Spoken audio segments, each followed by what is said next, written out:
Atenção, todo mundo! Bruninha, produção, produtores, meu caro galã, vai começar o Cultura e Design! Começa!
E no documentário com a FGMF, Materialização das filosofias.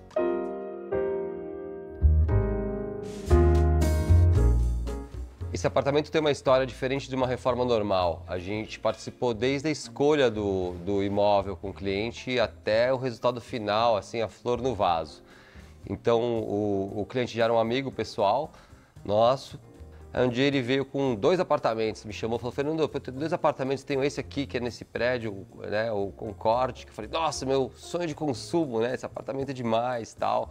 Vista para a Praça Buenos Aires de um lado, vista para a Praça Vila Buim do outro, né, vista eterna, incrível. Eu falei: mas tá detonado, tem um outro aqui na Melo Alves, que eu também gosto. Por acaso era um apartamento que a gente também estava estudando uma reforma lá, tinha uma planta muito pior. Eu falei: não, é esse. Ele: não, mas e o outro? Eu falei: não, esse, pode pegar esse que vai ser legal. Esse prédio aqui é um prédio da Luzara, um prédio dos anos 60, super bacana, interessante. Ele carrega um monte de coisas do modernismo, mas também tem uma pegada um pouco futurista dos anos 60. Você pode ver nos caixilhos, tem uma curvinha. Ele tem um misto de um modernismo brasileiro, meio com um pé futurista nos 60, assim, que me agrada muito, assim. Achei a implantação dele incrível. Em um apartamento super grande, né? Um apartamento de 600 metros quadrados, mega confortável, muito bacana. A história desse apartamento foi, uma vez que ele escolheu aqui, é um casal com uma filha pré-adolescente e a gente partiu para os estudos de como organizar o apartamento, né? Eu lembro que foi engraçado, ele falou pra gente: cabe um escritório, cabe não sei o quê. Eu falei: cabe tudo aqui nesse apartamento, esse apartamento é demais, vamos pirar junto no que fazer.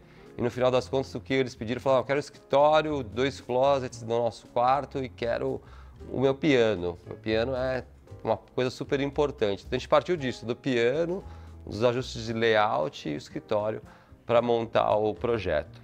Então a gente começou pelo piano, onde o piano vai, né? Então o piano fica num eixo de circulação que liga a área íntima à social, está ligado à entrada do apartamento, você entra e vê esse piano, né? Ele tem todo o suporte para pequenas festas, toca o piano, vem um trio junto e tal, ligado à automação do apartamento. Então ele é uma peça-chave, uma peça meio que divide ambientes aqui. A gente partiu do piano, né? Ele falou: cabe o piano? Eu falei: cabe o piano de cauda total, né?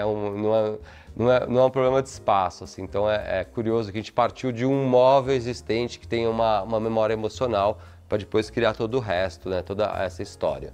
Como o apartamento era um espaço muito grande, a gente queria derrubar muitas paredes, fazer uma integração, então integrar cozinha, integrar sala de jantar, hall que era fechado, então aqui atrás que era fechado, e abrir tudo para a pessoa abrir o elevador e já ver essa vista da Praça Buenos Aires. Era muito espaço, né? Criava muitos ambientes e tal. Então a gente acabou criando uma caixa de madeira, que é uma caixa dentro do apartamento, que organiza uma sala íntima, um home theater e um escritório super generoso para o proprietário poder trabalhar, operar de casa, que é do mercado financeiro, embora tenha acabado sendo tomado pela mulher e a filha o espaço do escritório lá para elas. A parte da sala toda e cozinha e esses espaços integrados a gente tratou em alguns ambientes, sempre usando muitos móveis modernistas ou contemporâneos, mas sempre com design brasileiro. São poucas peças aqui que são de estrangeiros. Então é uma ideia de contar um pouco da história do design brasileiro até o design brasileiro contemporâneo, assim, com uma pegada diferente. que a gente criou uma espécie de uma instalação, né? Em vez de fazer uma mesa de centro e tal, a gente queria uma fluidez dos espaços e aí a gente fez uma espécie de instalação de banquinhos clássicos do modernismo brasileiro e modernos. Então tem banquinho da Lina Bobardi, tem do Rodrigues, Bernardes, banquinho do Estúdio Massa, contemporâneo, e uma espécie de instalação que é uma mesa, mas é um banquinho. Se é uma festa, você pode pegar, puxar e usar de banquinho, coloca de volta. Isso fica meio mutante. Cada vez que eu venho no apartamento, está organizado de um jeito, né? Mas eu acho isso bacana, isso tem uma dinâmica e tal. E ficou super interessante com as mesas, com as poltronas mole aqui do Rodrigues, que são os clássicos, né? E que é uma poltrona super gostosa para você ler, bater papo, tomar um vinho, mas assim, a 2 pessoas. Esse apartamento é um por andar, então ele tem um core central, que esse core tem lavabo, a caixa de elevadores, de serviço, escada e um posto de iluminação. Então nós decidimos revestir todo esse core, dá para ver aqui atrás de mim, com faixas de cobre patinado, então é um metal, ele sempre vai se desgastar, enferrujar um pouco mais, mas fica com essa pátina verde. E ela organiza também estantes fininhas de chapas metálicas brancas que percorrem todo esse ambiente, criando meio que uma biblioteca, meio uma parte de artes, organizam as portas do elevador, lavabo, escorregam para a parte da sala de jantar e criam toda a adega e depois criam alguns móveis que dão suporte para a cozinha. Aqui é um lugar que fica bem clara essa questão, né, do cobre, que envolve todo o core do apartamento, essas chapas que viram estantes, viram aparador, seguram os móveis e continua atrás da adega que a gente criou exatamente para cá, que o fundo é o cobre também. Então a adega é como se fosse um móvel encaixado que faz parte de toda a organização que percorre o core. Por esse espaço dá para entrar também na parte de serviço e cair nos quartos que ficam para trás, voltados para a Praça Vila Boim, que foram totalmente remodelados. Então, onde eram 4 quartos, viraram 3, um quarto de hóspede, um quarto do casal, closet, um banheiro grande com sauna. Esse aqui é o quarto do casal, né, o quarto principal. A gente trabalhou com umas portas coplanares aqui. Isso aqui abre e fecha. Essa luminária aqui, esse quadro do Volpe. Para cá é o quarto, a cabeceira embutida, né? Uma coisa mais minimalista, delicada aqui. Aqui a gente trabalhou com esse móvel que, né, tem uma chapa de aço, que nem o resto do apartamento embute tudo. E uma cama aqui com a cabeceira embutida de tecido. E para a filha, um quarto que tem um mini mezanino para ela brincar, um closet e um grande banheiro também desenhado especialmente por nós.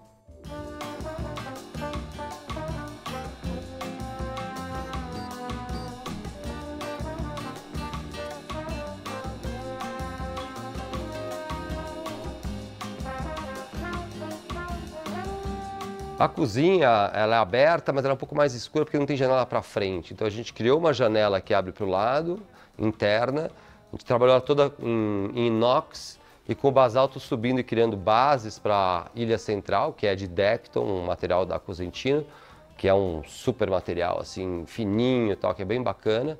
E ali esses elementos de basalto que fazem o piso e as colunas da parte social começam a emergir e criam vasos e fazem uma espécie de jardim interno aqui, um jardim de inverno ou urban jungle, como se fala hoje em dia, mas é um espaço que acopa e um espaço meio multiuso, assim, que, né, tem aula de yoga, tem a filha deles brinca, então ficou um espaço meio coringa.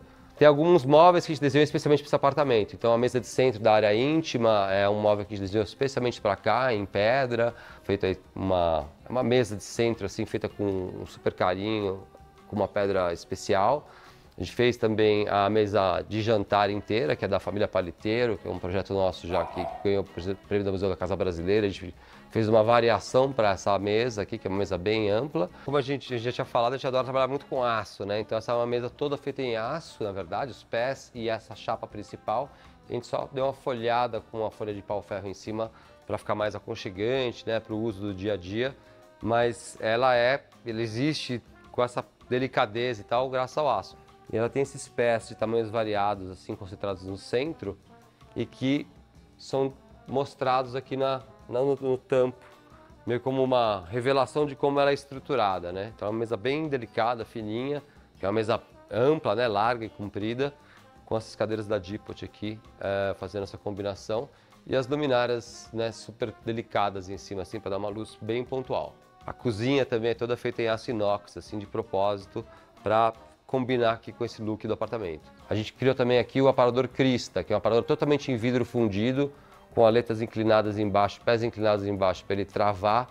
Foi uma complicação fazer, foram feitos, sei lá, 15 protótipos para chegar nessa peça final, que ficou muito interessante, porque ela é inteiramente de vidro fundido, assim, bem bacana, feito especialmente para um cantinho desse apartamento aqui, que precisava de uma peça, a gente não encontrava por aí e resolveu. A gente tem aqui uma mistura, realmente tem Sérgio Rodrigues, a gente tem banquinhos dos Bernardes, Dalina, a gente tem muita coisa do Zalzupin aqui, umas peças incríveis, a gente tem Marcos Ferreira mais contemporâneo, a gente tem aqui o Jader mais contemporâneo, Cláudia Moreira Salles, tem poltrona paulistana do Paulo Mendes da Rocha, tem algumas peças que a FGMF desenhou.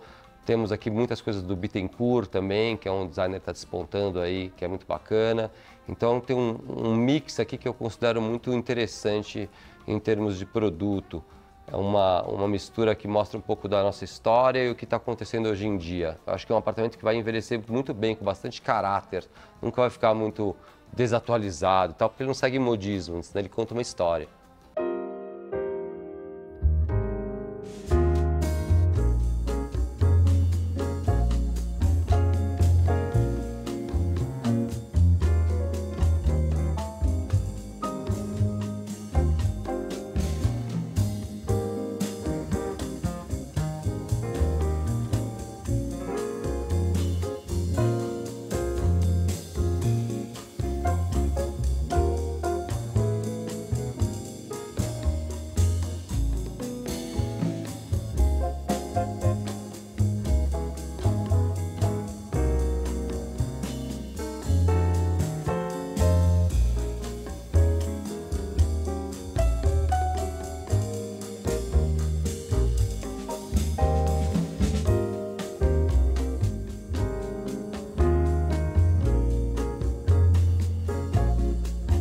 Não sai daí, o Cultura e Design volta já.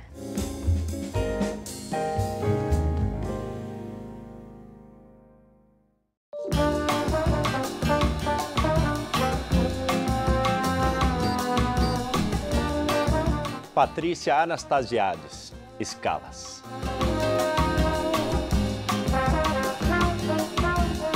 Patrícia, defina os seus projetos em uma palavra. Que difícil, né? Essa palavra para definir. Eu acho que consigo definir em uma palavra. Para mim, são histórias. Estou contando histórias. Cada projeto é um único. Se você quiser que eu te conte cada um desses projetos nesses últimos quase 30 anos, eu posso te contar. Cada um tem uma história. Relativa ao lugar, relativa às pessoas, às dificuldades, né? As vitórias, os tombos e tudo isso, mas que infelizmente não é visto. A gente reduziu tudo isso a uma foto, né? E eu acho que se fosse falar dos projetos, uma palavra seriam histórias. Sabe uma coisa interessante? Às vezes um projeto dura 3 anos, às vezes a gente entra num processo, demora 5 anos. Já tive aqui no escritório gente que teve filho, engravidou, teve outro, e o projeto, a gente estava no mesmo projeto. Então, são vidas. Eu queria que isso ficasse um pouco mais marcado. Não é a Patrícia, ou fulano, são muitas pessoas. De um envolvimento muito longo. E eu acho que a gente perde muito isso. Seria muito bonito poder mostrar, né, as histórias, não no final, mas no começo.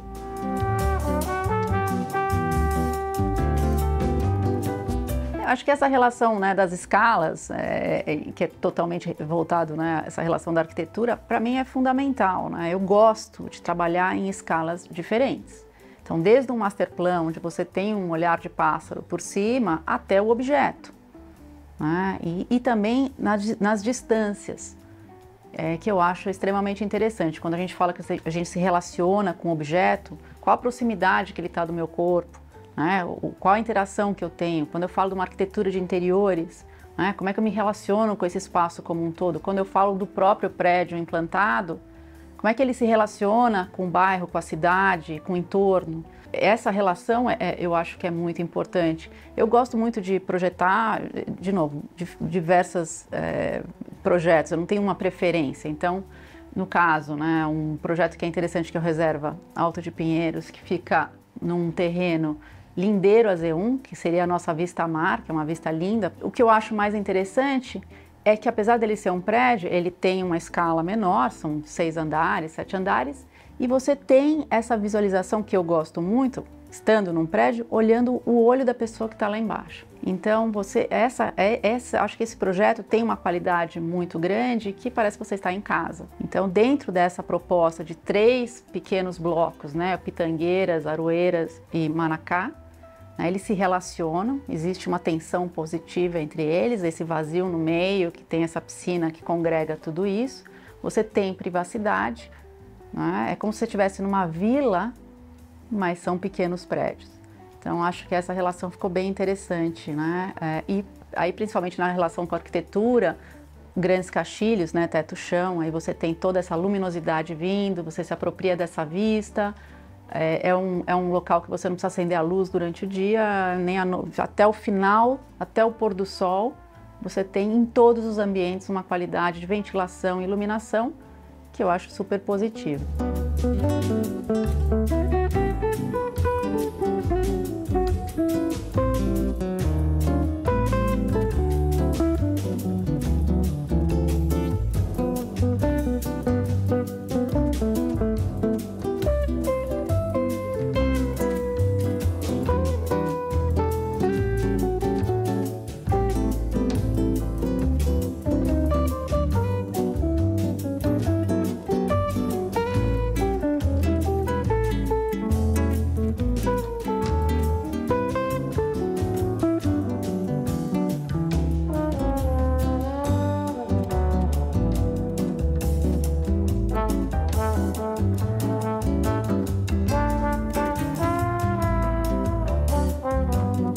Quando a gente fala de arquitetura, a gente está falando de um projeto que não vai ser destruído. Quer dizer, a ideia é que ele fique no tempo, que ele atravesse o tempo.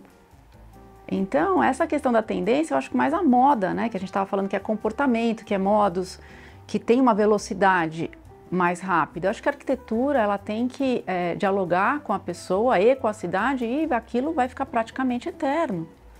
Então, eu acho que é uma responsabilidade aí interessante, né? Fazer parte da paisagem urbana, encontrar esse projeto por muitos anos. Já pensou? Você faz algo e você vai ter que conviver com aquilo também e as outras pessoas também, né? E isso acontece muito em prédios dos anos 50, principalmente aqui no bairro. São projetos que você entra e você fala, uau, o projeto é incrível e já se passaram muitos anos. Então, acho que a ideia, o objetivo, se eu fosse falar, seria esse. Realmente criar projetos que atravessassem o tempo.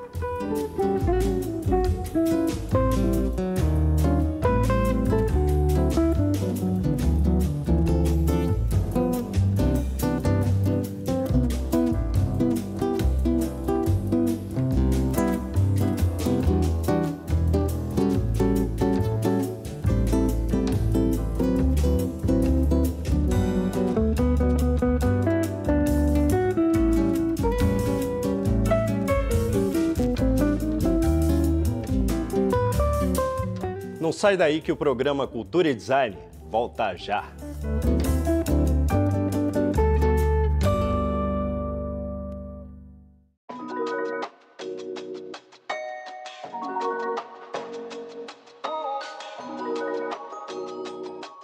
Gosto muito de participar de projetos de hotelaria.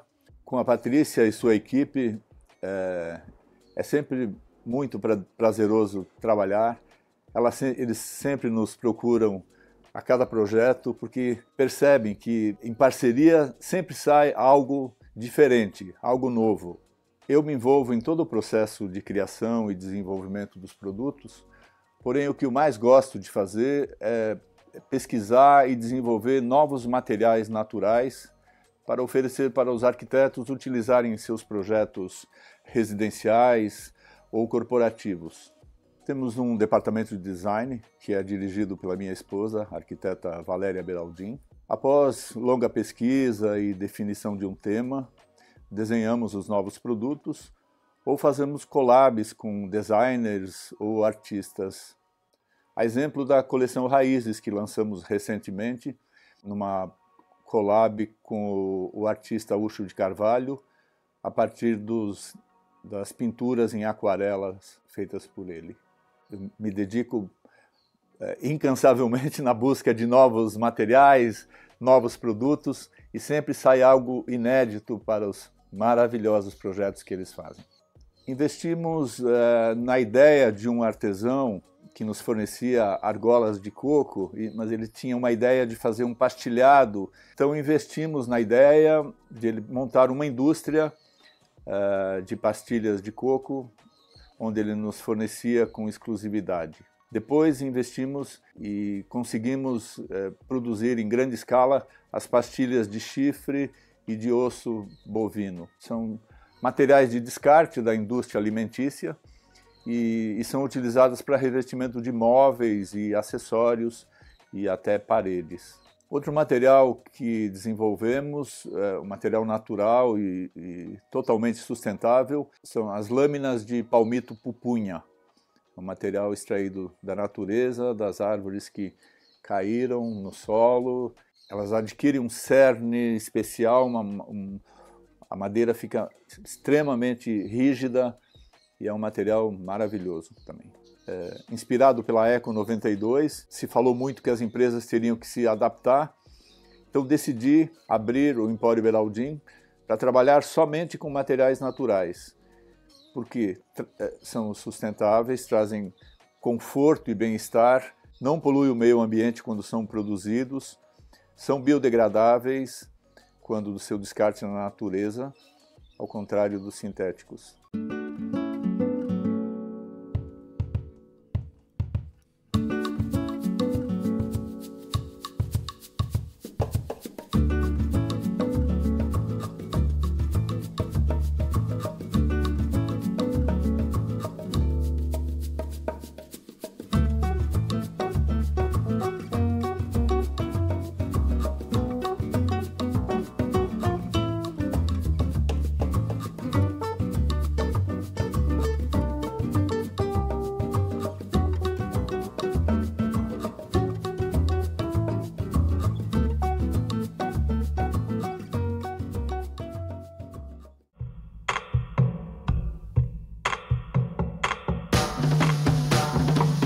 Ciam é o Centro de Inovação ArcelorMittal para a Indústria.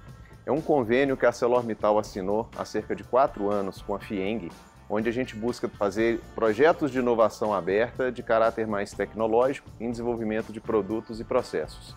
A gente tem uma forte parceria com o CIT Senai em Minas, também com o CT Nano e com outras instituições, onde a gente busca tecnologias mais disruptivas e trazer mais soluções avançadas para os nossos clientes. Bom, para o CIT Senai, a parceria, essa cooperação técnica, ela é extremamente rica e importante. Afinal, o CIT Senai ele nasceu para atender a indústria.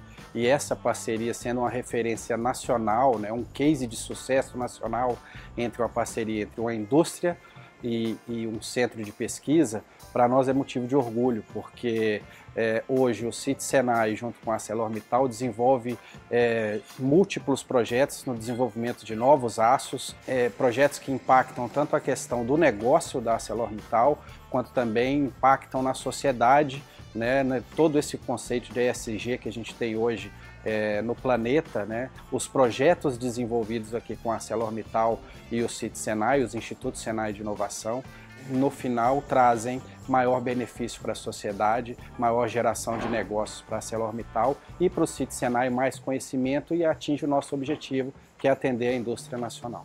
No Ciam a gente tem 18 projetos em pesquisa, desenvolvimento e inovação, todos eles voltados a novas tecnologias e desenvolvimento de novos aços e novas soluções para os nossos clientes. Esses projetos já somam um investimento de quase 30 milhões pela ArcelorMittal e por fomentos também como Embrapi e BNDES. Isso vem contribuindo muito para a ArcelorMittal trazer novas perspectivas para o mercado. Por exemplo, a gente trabalha aqui nanotecnologia, trabalhamos manufatura aditiva, inclusive estamos lançando o primeiro centro de desenvolvimento da tecnologia da manufatura aditiva por deposição a arco, a gente chama de CDT-MADA. Resumidamente, é a impressão 3D de peças metálicas em larga escala. Isso é uma tecnologia nova no mundo e no Brasil a gente está sendo pioneiro e trazendo essa oportunidade para o avanço da indústria nacional. Dentro do conceito de inovação aberta em PDI, para produtos e processos, nós temos aqui no CIAME uma ala voltada mais para soluções da indústria, mas também trabalhamos questões para construção civil. Por exemplo, temos uma cátedra da USP, a cátedra Construindo Amanhã, onde a gente tem o CICS, o Centro de Inovação em Construção Sustentável. Neste Centro de Desenvolvimento para a Construção Civil, a gente vem trazendo novas soluções e oportunidades para que a construção civil se torne cada vez mais produtiva, mais sustentável, com menos impactos ambientais e trazendo vantagens para toda a sociedade. Eu vou dar um exemplo aqui. Antigamente, para a gente produzir um aço novo, a gente dependia de tomar um risco muito grande, que é fazer uma sequência de corridas numa cearia, por exemplo. Isso pode chegar a 700 toneladas de material. E se não desse certo, logicamente você tem que achar uma nova aplicação para esse material, possivelmente até sucateá-lo. Hoje aqui a gente tem acesso, por exemplo, a simuladores, desde a simulação numérica até mesmo a simulação física. Então a gente consegue reduzir essa escala de 700 toneladas para 90 quilos de uma nova liga de aço, e ainda assim contando com outros equipamentos super avançados que conseguem simular os nossos próprios processos e processos dos clientes.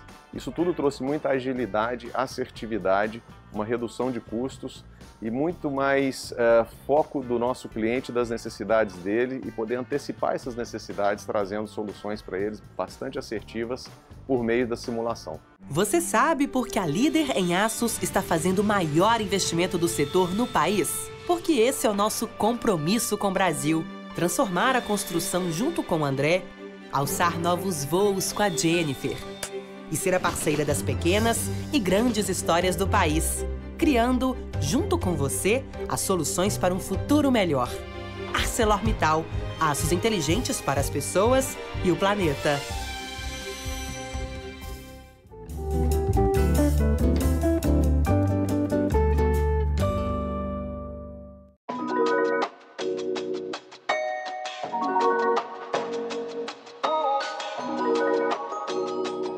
O Juliano veio aqui e aprontou uma arte linda pra gente.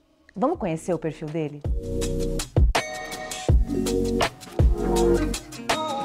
Cultura e Design, Cena 1, Take 1. Então, eu comecei, na verdade, sou formado em design de interiores, né, técnico. Aí depois eu fui cursar arquitetura. Só que aí eu fiquei, acho que uns 2 anos cursando arquitetura e parei. Que realmente era uma coisa que não era muito a minha praia, enfim, era muito cálculo, umas coisas que que eu queria, né? E aí disso eu fui trabalhar uns anos dentro do escritório de arquitetura, e nesse escritório de arquitetura o pessoal sabia que eu gostava bastante de desenhar, né?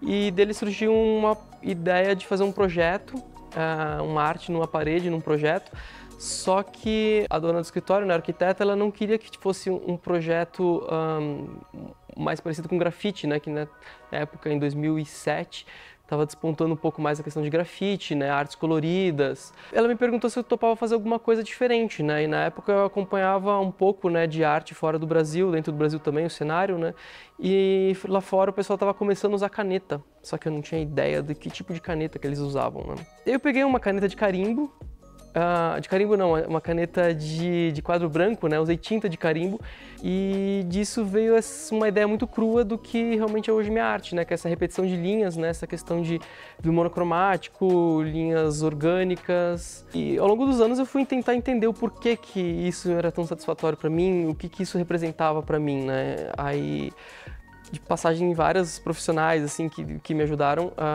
um deles me falou, né, da questão da repetição de linhas, o que significava para mim, que era meu perfeccionismo, tanto é que você olha os 15 anos de carreira que eu tenho do começo até hoje, você vê o desenvolvimento da arte junto com a minha personalidade, porque antes eu era super introspectivo, super quieto, aí minha arte foi explodindo também, minha personalidade ficou mais à vontade também, então assim, é uma coisa muito íntima minha. E uma dessas pesquisas também, eu deparei com alguns desenhos antigos meus que eu nem lembrava que eu tinha, que eu desenhava, sei lá, era um moleque que desenhava com 6, 7 anos, desenhava uns carros muito rústicos assim, só que com repetição de linhas também. Aí eu achei muito interessante essa conexão, sabe, que eu jamais imaginava, mas que estava no meu subconsciente, esse desejo por fazer repetições de linhas, sabe. Eu amei essa ideia, né, de fazer esse tipo de arte em parede, porque realmente é uma plataforma muito grande, né, uma plataforma gigante, e isso foi muito legal, foi uma sensação muito libertadora. me apaixonei pela ideia e desde então estamos aí. No mundo contemporâneo, né, uma coisa relativamente recente de ter essa aceitação das pessoas terem uma arte dentro de casa, enfim, como decoração, né, E eu acho muito legal isso, porque a arte em parede ele tem uma ocupação incrível, né, que em quadros até então era uma coisa um pouco mais restrita, né, você tinha, lógico, conseguia ocupar paredes com múltiplas peças, só que quando você utiliza arte diretamente na parede, você consegue brincar muito mais com o espaço e é justamente isso que eu acho interessante, porque não digo uma formação, né, mas esse pulo que eu dei na arquitetura e no design de interiores me fez abrir muitos olhos para essa questão da ocupação, de usar as paredes, o teto, o piso como superfície de arte. Então eu acho incrível você ter uma arte em que você consegue fazer a ocupação em todos esses espaços e te muda a forma que você vê o ambiente, a tua casa, o teu escritório, onde quer que você tenha esse trabalho. E eu acho isso bem legal, então eu acho que é o grande diferencial que me encanta, sabe? Quando também eu vejo os meus clientes, quando eles me contratam, depois que eu concluo a arte, é muito legal ver a expressão que as pessoas fazem, porque realmente é uma coisa chocante. Quando elas veem em fotos, enfim, em estudo, é muito diferente de quando elas veem ao vivo e aquilo incorporado no espaço que elas vivem, né? Que elas moram. Eu gosto muito do simples, assim, o simples, onde eu encontro ele de uma forma mais perfeita é a natureza, né? Então, meus primeiros trabalhos foram muito inspirados em água viva, em raízes, e é esse tipo de inspiração que me deixa mais, que eu gosto de trazer para a arquitetura. O orgânico perfeito vem da natureza. Então eu tento pegar esses elementos, traduzir eles de forma contemporânea, né, monocromática, e trago para a arquitetura, que hoje a arquitetura basicamente são linhas retas, né? Então esse contraponto, esse contraste, eu acho que faz uma composição perfeita, né? Então a minha maior inspiração é a natureza e não necessariamente fazer umas pesquisas, mas é estar em campo. Vou para o meio do mato, me escondo da civilização por uma semana e aquilo me reabastece de uma forma maravilhosa para voltar e continuar produzindo meu trabalho. Fazer em teto é muito difícil porque, enfim, a posição não é nem um pouco ergonomicamente favorável, né? E uma arte muito extensa que eu fiz recentemente em Porto Alegre, que eram acho que uns 200 metros quadrados de teto, que eu fiquei 2 semanas só olhando para o teto e foi bem complexa. Realmente teve horas que davam um desgaste físico e mental incrível.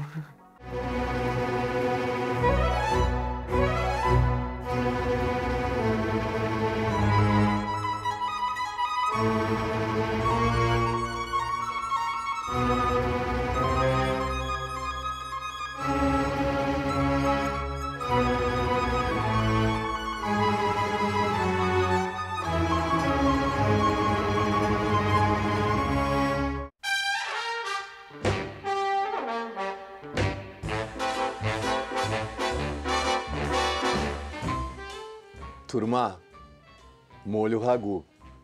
Origem francesa. E quem faz isso como manda o figurino? O italiano. La Bechamella.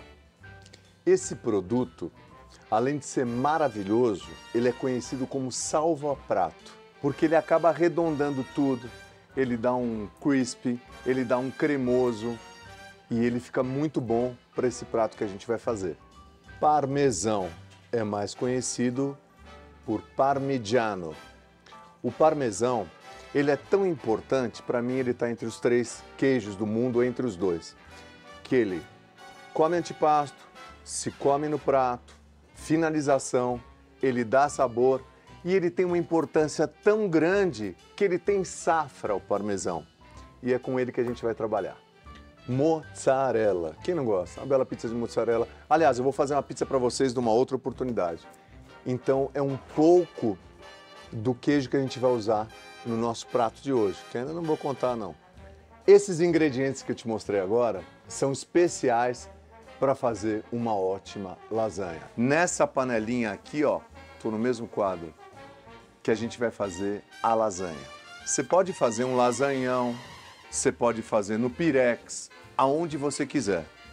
Só que lembra que em algum momento ela vai ter que gratinar. A razão de gratinar é a união de todos os ingredientes que acabam dando aquele sabor da lasanha. Lasanha não tem idade.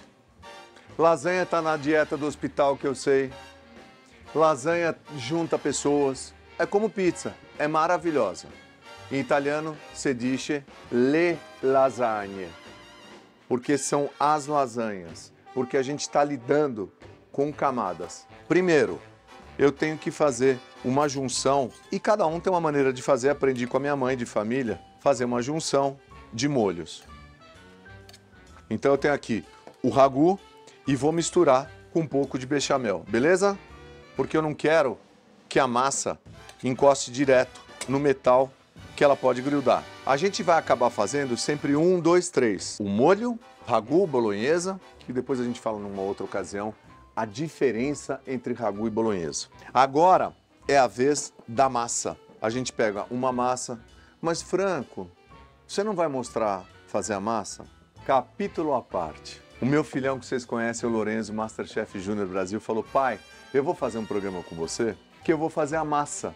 Na próxima oportunidade, me cobra, diretor, a massa da lasanha ou de qualquer outra massa. Gente, nhoque não é massa, nhoque é batata. Não deixa de ser uma massa, mas ela não está na fileira das massas. O nhoque é outra coisa. Bora para a segunda aqui? Então, molho. Novamente, a gente vai fazer 3 camadinhas. E você, na sua casa, faça quantas desejar, tá? Vamos de bechamel de novo. E vamos de parmesão de novo. Você não está colocando a mussarela. Eu sei, a mussarela eu só coloco no final. É assim que eu trabalho. E normalmente o italiano não coloca mussarela. Mas eu gosto do jeitão nosso brasileiro, não é isso não. Há quem goste de lasanha mais baixinha, há quem goste de uma lasanha mais robusta. Isso tá para cada um. Agora sim, a mussarela. À vontade. Eu coloco uns pedacinhos de manteiga. Agora finalizamos com o parmesão. A gente dá uns pinguinhos aqui para dar uma cor. Vamos colocar perto do fogo. Liga, liga e se liga. Olha aqui. Eu vou colocar mais um pouquinho de parmesão. Aqui no restaurante, aqui no Folha, a gente faz o seguinte. A gente faz uma brincadeirinha. Um beijo muito grande meu, Franco Ravioli, aqui do Folha Forneria.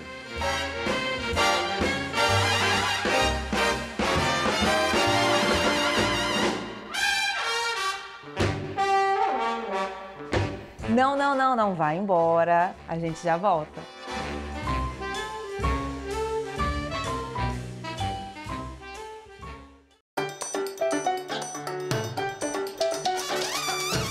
Bem-vindos a mais um programa do Cultura e Design. No programa de hoje, nós estamos em uma cidade muito importante para o Brasil. Que cidade é essa?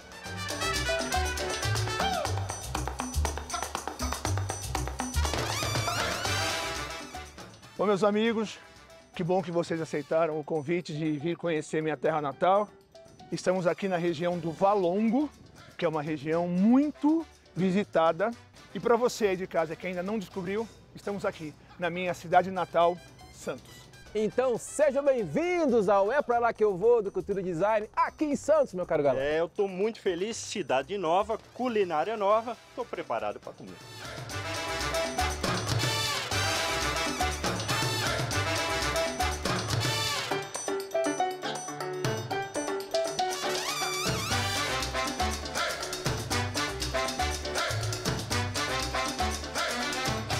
Bom, a gente está numa das regiões mais antigas da cidade de Santos.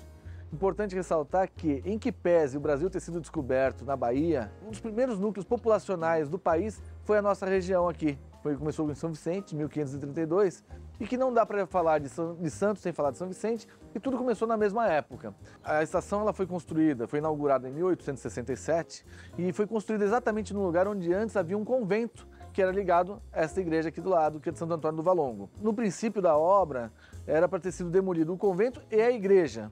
E aí diz até, tem uma lenda muito popular na cidade, que na hora que foram demolir a igreja, não conseguiram retirar a imagem de Santo Antônio do lugar, então foi considerado isso um milagre e a igreja foi preservada. Felizmente, que é uma igreja de 1640, uma das mais bonitas da cidade, está aqui do lado até hoje, como um testemunho dessa época.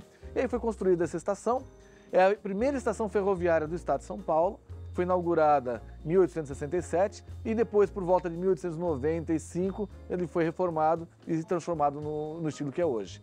Mais de 2 milhões de pessoas já visitaram e vieram conhecer aqui o Bonde de Santos, dar sua voltinha, super charmoso. Aqui seria o mais tradicional, o de trás é uma coisa mais turística, mas o importante é que o bonde atrai turistas do Brasil e do mundo. Então você, que nunca veio a Santos, venha conhecer a região do Valongo e, claro, dar uma voltinha no Bonde de Santos. Aí, pessoal do Cultura e Design, tchauzinho.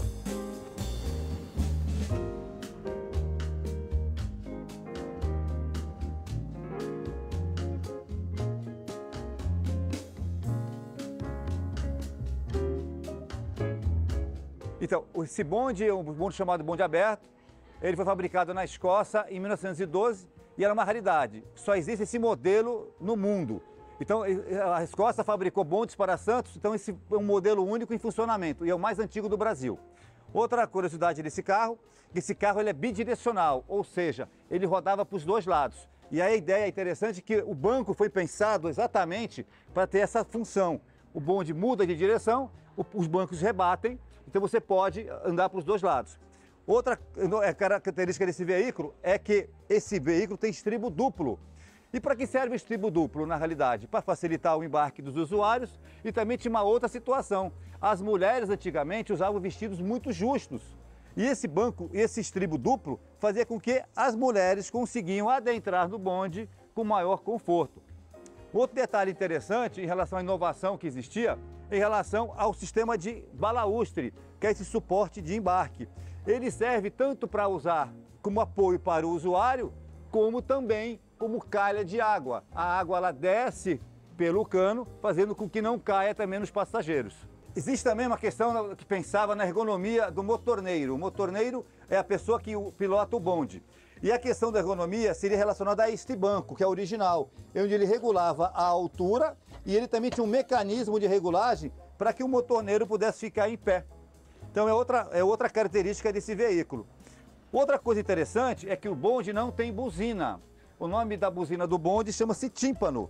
E é um barulho também bem característico que nós temos em Santos, que é esse barulho de uma tríplice buzina em que um sistema que gira e ele bate em 3 pontos diferentes. Por isso que ele faz esse barulho tão característico.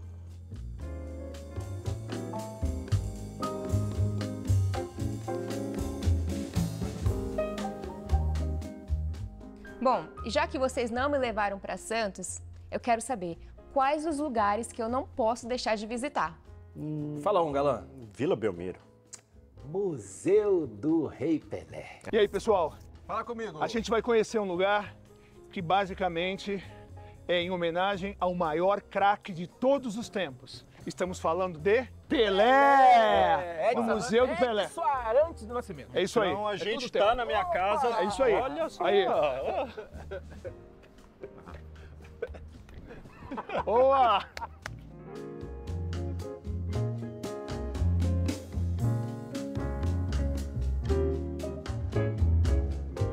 Uma curiosidade, qual a altura do Pelé? 1,74 m. Mas uma curiosidade maior é que esse boneco não é parecido com o Pelé. Ele é o próprio Pelé. O Pelé foi um molde para esse boneco. Ele entrou numa cabine mais ou menos que nem essa, só de sunga. Aí puseram uma espuma até aqui. Quando começou a endurecer, ele saiu por cima. Depois fizeram o molde do rosto dele. Então isso aí foi feito em Paris. Né? Foi uma artista japonesa e um francês. Então o Pelé tinha 50 anos de idade quando fez isso aí.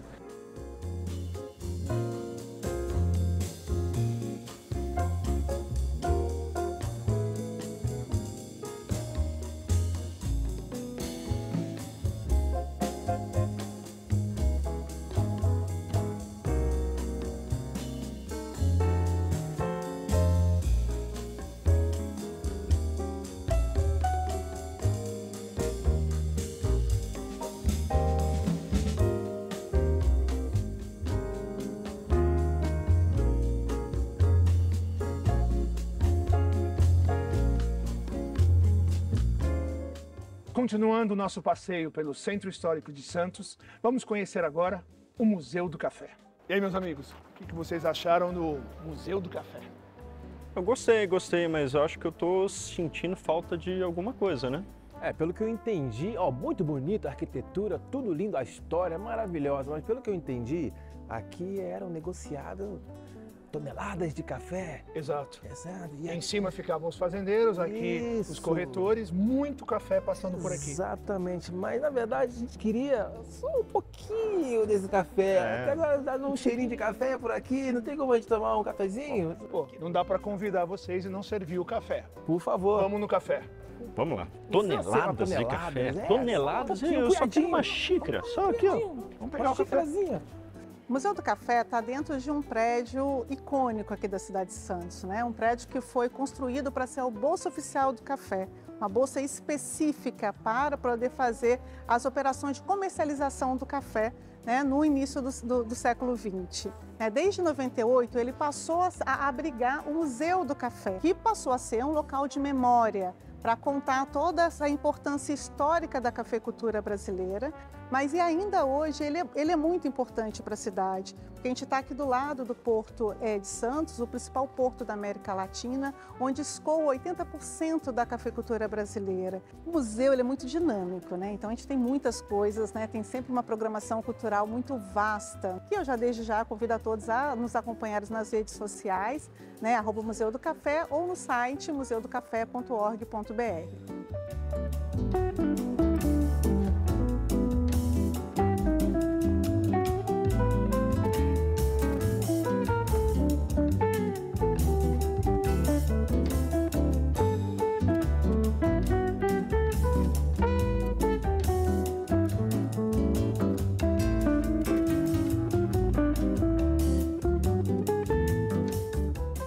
E agora, a prova da verdade.